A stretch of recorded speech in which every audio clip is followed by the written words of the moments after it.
Buenos días, mi nombre es Brian de Jesús Hernández Toruño. El día de hoy hablaré acerca del diagnóstico diferencial del cólico nefrítico de mi abdomen derecho desde el punto de vista quirúrgico. Entre los contenidos que vamos a abordar el día de hoy es el cólico nefrítico, su diagnóstico diferencial, como puede ser apendicitis, colecistitis, pancreatitis, datos epidemiológicos, síntomas, etiología y diagnóstico de cada uno de ellos. Introducción. El cólico nefrítico es la tercera patología más frecuente de origen urológico y es más frecuente en hombres que en mujeres, así como más frecuente en las personas de raza blanca. Su mayor incidencia es en personas de 40 a 60 años.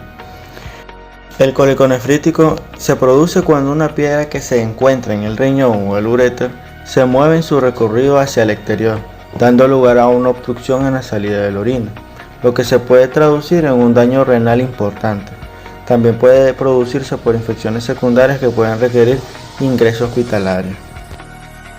Epidemiología. Se han realizado estudios que demuestran que el 25% de los pacientes que presentan cólico renal recurrente tienen historia familiar de urolitiasis y con antecedentes de historia familiar el riesgo litiásico se multiplica por 3.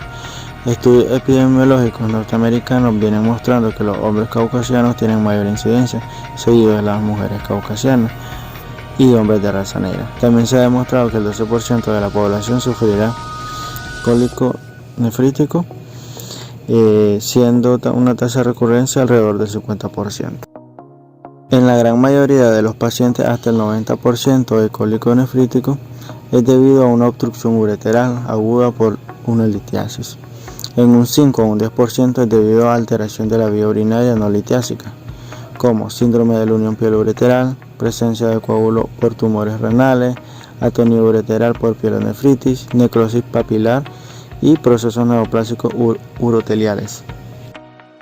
Entre los síntomas tenemos que el cólico nefrítico, el dolor que se produce en la mayoría de los casos viene siendo en las horas de la mañana y tiende a durar de 20 a 60 minutos. Se caracteriza por ser un dolor que aparece de forma brusca, unilateral y muy intenso. No calma con el reposo.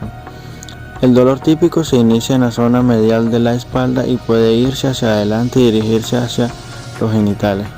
Otros síntomas que aparecen con menos frecuencia son la hematuria, que viene siendo lo que es la presencia de sangre en la orina. También hay presencia de síntomas como náusea, vómito y dificultad para la emisión de las heces. Entre las complicaciones de cólico nefrítico tenemos lo que son las infecciones renales, impactación litiásica, obstrucción a la salida de la orina, estatus cólico cuando tras 24 horas no se quita el dolor y fracaso renal agudo. Diagnóstico. El dolor suele ser unilateral, muy intenso y de un inicio súbito. Se localiza en la fosa lumbar y en el ángulo costovertebral, resiguiendo el margen inferior de la 12ª costilla. El paciente refiere que el dolor se inicia en la zona donde típicamente se irradia, presentando posteriormente el dolor lumbar típico. El paciente presenta gran agitación buscando una posición antiálgica imposible de encontrar y característicamente sujetándose a la fosa renal. Diagnóstico diferencial de cólico nefrítico. Cólico biliar, apendicitis, ileitis terminal, anexitis, pancreatitis, diverticulitis del sigma. Entre otros tenemos los que son el embarazo, el quiste ovárico, aneurisma aórtico perforado. En la siguiente tabla podemos observar el diagnóstico diferencial un poquito más detallado, tanto de la pielonefritis, el dolor musculoesquelético, el apendicitis, la colecistitis, diverticulitis, ruptura del aneurisma de la aorta abdominal, torsión testicular, problemas ginecológicos. Iniciaríamos hablando acerca de la apendicitis, un poco de ella. Primero tenemos que saber la causa de ella, que viene siendo lo que es una inflamación del apéndice. En sí, el apéndice es un tubo sin salida en el cual está adosado al intestino grueso en la parte inferior derecha del abdomen. Cuando el apéndice se infecta o bloquea, se produce lo que es una inflamación. Estos tipos de bloqueos pueden ser causados por material fecal, cuerpos extraños, incluso objetos o sustancias que han sido introducidos desde afuera o un tumor.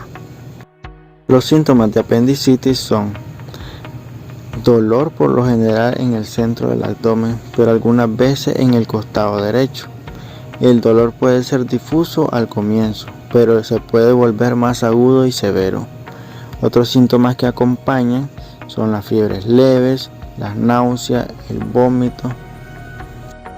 A medida que el apéndice continúa inflamándose, los síntomas pueden incluso aumentar.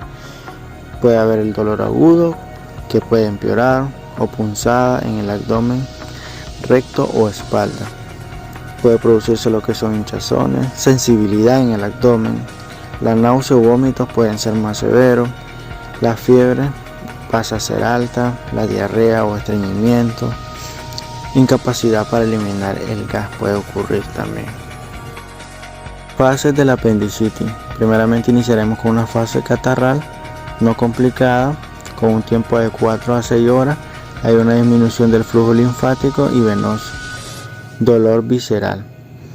Como segundo, la flemonosa se caracteriza por ser no complicada de 6 horas y por proliferación bacteriana.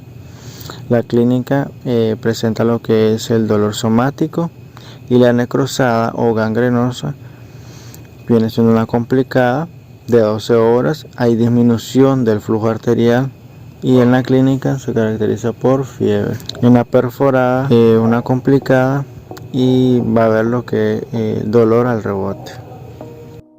Criterios de evaluación de la escala diagnóstica de Alvarado. Dolor en el cuadrante inferior derecho con 2 puntos, signo de Bloomberg positivo con 1 punto, migración del dolor 1 punto, náusea o vómito con 1 punto, anorexia 1 punto, temperatura oral superior a 37.2 grados centígrados 1 punto, recuento de leucocitos mayor a 10.000 2 puntos, neutrofilia mayor a 70% 1 punto. En sí, para la decisión vienen siendo los criterios de Alvarado con negativo para apendicitis de 0 a 4, posible apendicitis de 5 a 6, probable apendicitis de 7 a 8 y apendicitis de 9 a 10. Colecistitis aguda. Corresponde a una inflamación de la vesícula biliar. En el 90 al 95% de los casos corresponde a una complicación de colilitiasis, generalmente por una obstrucción del conducto cístico con distensión e inflamación, además de infección bacteriana secundaria. En la epidemiología de la colicistitis es la complicación más común de la colilitiasis. Representa del 6 al 11 de los cuadros de abdomen agudo en adultos, con una probabilidad de ser operado en urgencias de 6 a 8%.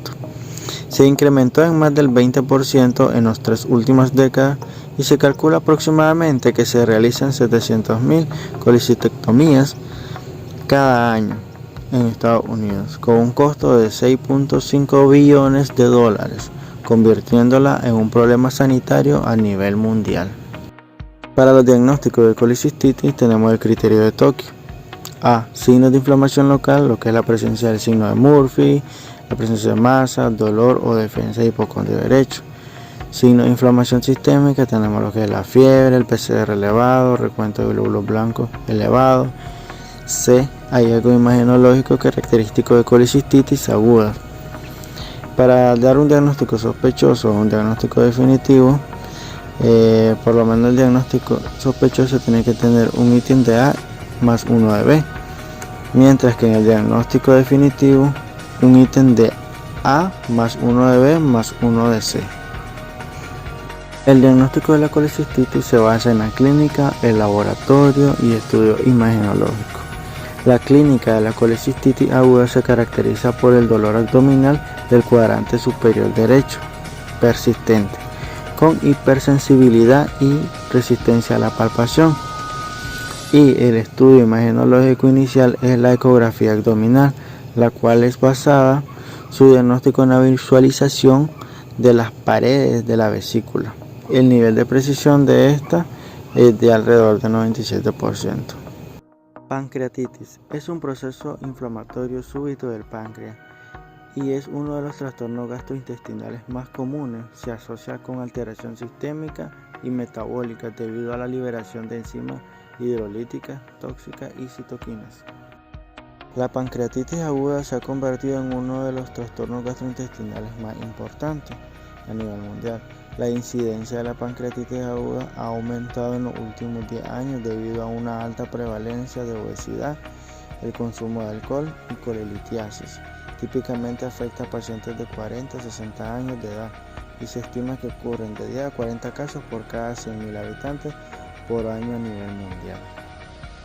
La pancreatitis ocurre en un 40 o un 50% de los casos por litiasis biliar, traumatismo abdominal, en un 35% por alcohol, también por infecciones como el virus de inmunodeficiencia humana, citomegalovirus, parotiditis, por bacteria mycoplasma, salmonella, campylobacter, parásitos como ascaris, fasciola hepática, también por obstrucción de la ampolla de Vater, tóxicos como órgano fosforado, veneno de escorpión, metabólicos por hipercalcemia, insuficiencia renal, vasculares como vasculitis, incluso hipertrigliceridemia, con una hipertrigliceridemia mayor a 1000 miligramos por decilitro.